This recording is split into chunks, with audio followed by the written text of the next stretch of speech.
ప్రస్తుతం మనతో పాటు ఉన్నారు తిరుమల తిరుపతి దేవస్థానం మాజీ ప్రధాన అర్చకులైనటువంటి రమణ దీక్షితులు గారు. ఒక్కసారి తిరుమల తిరుపతి లడ్డూ ప్రసాద వివాదంపై ఆయన ఏమంటారో ఆయన మాటల్లోనే విందాం. సార్ నమస్తే అండి. సార్, లడ్డూ ప్రసాద వివాదం అంటే దాంట్లో కల్తీ జరిగింది అనేది వింటుంటే చాలా బాధాకరమైనటువంటి విషయం. హైందవ సమాజం మొత్తం కూడా బాధపడుతున్నటువంటి సంఘటన, ఆశ్చర్యం. అలాగే అసలు ఏం జరుగుతుంది, ఏం జరిగింది, ఎందుకు జరిగిందో కూడా అర్థం కానటువంటి పరిస్థితులు. మీరు చాలా సంవత్సరాలు అక్కడ ప్రధాన అర్చకులుగా స్వామివారి దగ్గర చేసున్నారు కాబట్టి మీరు చెప్పండి సార్, అసలు అట్లాంటి అవకాశం ఉంటుందా?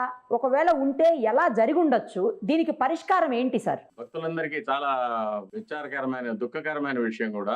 నా పట్టుకు నాకే ఇది చాలా పెద్ద షాక్ లాగా వచ్చింది.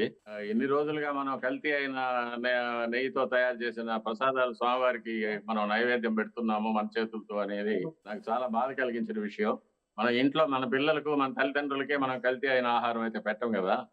అటువంటిది భగవంతుడికి చేయవలసి వచ్చిందని చాలా బాధపడుతున్నాము. కానీ ఇందులో ఒక సంతోషకరమైన విషయం ఏమంటే, ఈ విషయం బయట రావడం ఒకటి, ఇప్పటి ప్రభుత్వం దాన్ని సరిచేయడానికి పూనుకోవడం అనేది ఒకటి చాలా సంతోషకరమైన విషయం. శుద్ధమైన ఆవు నెయ్యి చాలా వెల కలిగింది కాబట్టి ఆ వెల తగ్గించడానికో లేకపోతే వేరే లోకల్ వెండార్స్ కి ఒక అవకాశం ఇవ్వడం అవసరమో, ఏదో కొంతమంది ప్రలోభాల వల్ల, కొంతమంది ఉద్దేశపూర్వకంగా చేసిన దాని వల్ల ఈ అపచారం జరిగింది. కల్తీ నెయ్యి కొనాల్సి వచ్చి దాంతో లడ్డూలు తయారు చేయాల్సి వచ్చింది.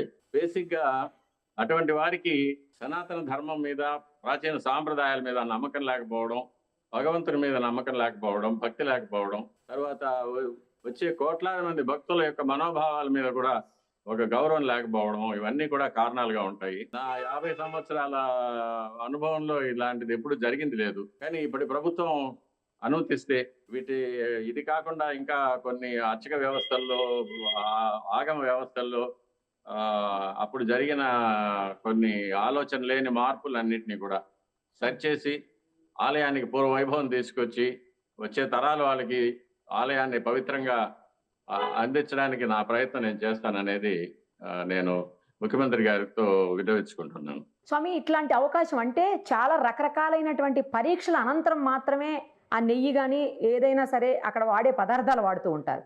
అలాంటిది అంత భయంకరంగా జంతు పదార్థాలని, ఏదైతే కొవ్వు ఉంటుందో దాన్ని, అలాగే ఫిష్ ఆయిల్ అంటున్నారు. ఇలాంటివన్నీ లోపలికి వచ్చే అవకాశం ఎలా ఉంటుంది స్వామి అసలు?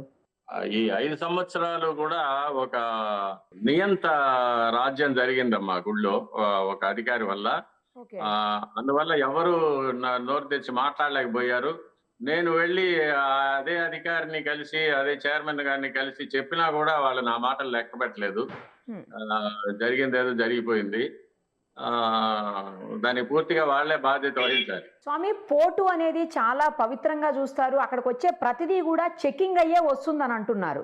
మీరు కూడా అక్కడ రెగ్యులర్ గా ఉండేవాళ్ళు కాబట్టి మీకు మొత్తం తెలుస్తుంది అక్కడిది. కానీ ఎవరు మాట్లాడే పరిస్థితి లేదమ్మా, ఎవరు ఏది ఎత్తి చూపే పరిస్థితి లేదు కాబట్టి అందరూ భయభ్రాంతులుగా ఉండిపోయారు కాబట్టి ఏ విషయాలు బయట రాలేదమ్మా ఆ టైంలో. స్వామి, చాలా పవిత్రంగా చూస్తాము. చిన్న పిల్లలకు కూడా ఆ లడ్డు చాలా ఇష్టంగా తింటారు.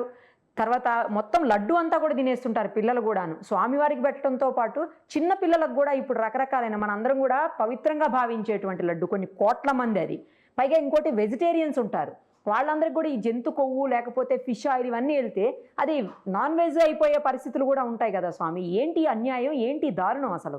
ఏం చేస్తామా, కలికాలం కొంతమంది ప్రబుద్ధుల వల్ల, కొంతమంది యొక్క ప్రలోభాల వల్ల, అనాశ వల్ల ఇట్లాంటివి జరుగుతూ ఉంటాయి. ఇది స్వామివారి నిర్ణయమో ఏమో, వాళ్ళు ఆ తప్పులు చేసి శిక్షలు అనుభవించడం కోసం ఇట్లాంటి అవకాశాలు వాళ్ళకు ఇస్తున్నారేమో భగవంతుడు అనుకుంటాను. కానీ ఇక మీద జరగకుండా చూసుకోవడం అనేది మన కర్తవ్యం. స్వామి, మీరు అక్కడ చూసుంటారు కదా, అసలు ఆ లడ్డూ ప్రసాదం అనేది ఎక్కడి నుంచి వచ్చి ఎట్లా తయారవుతుంది స్వామి? ఎన్ని రకాలైనటువంటి టెస్ట్లు అవుతాయి స్వామి? ఒకసారి చెప్పండి, గతంలో ఎలా జరిగేది మీరున్నప్పుడు? అందులో ఏమి భేదాలు, అందులో ఏమి డిఫరెన్సెస్ లేవమ్మా. మామూలుగా ముందు జరిగినట్టే, ముందు ఎక్కడ చేస్తున్నారు అక్కడే చేస్తున్నారు, ఎక్కడ నైవేద్యం పెడుతున్నామో అక్కడే నైవేద్యం పెడుతున్నాం, ఎక్కడ అమ్ముతున్నారో అక్కడే అమ్ముతున్నారు.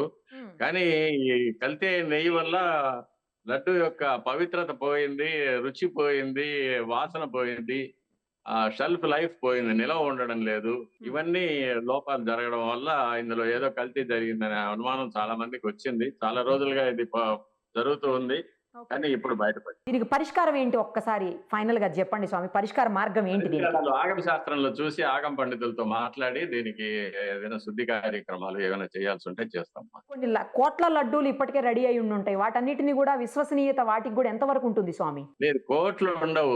రోజుకి 2 లక్షల లడ్లు అవి తయారు చేస్తారు. అవి కూడా ఈ మధ్య వర్షాల వల్ల జనం తగ్గిపోవడం వల్ల మిగిలిన దేవాలయాల కింద పంపించేసామా. ఇప్పుడు పెద్దగా లడ్డూలు స్టాక్ ఉండవు.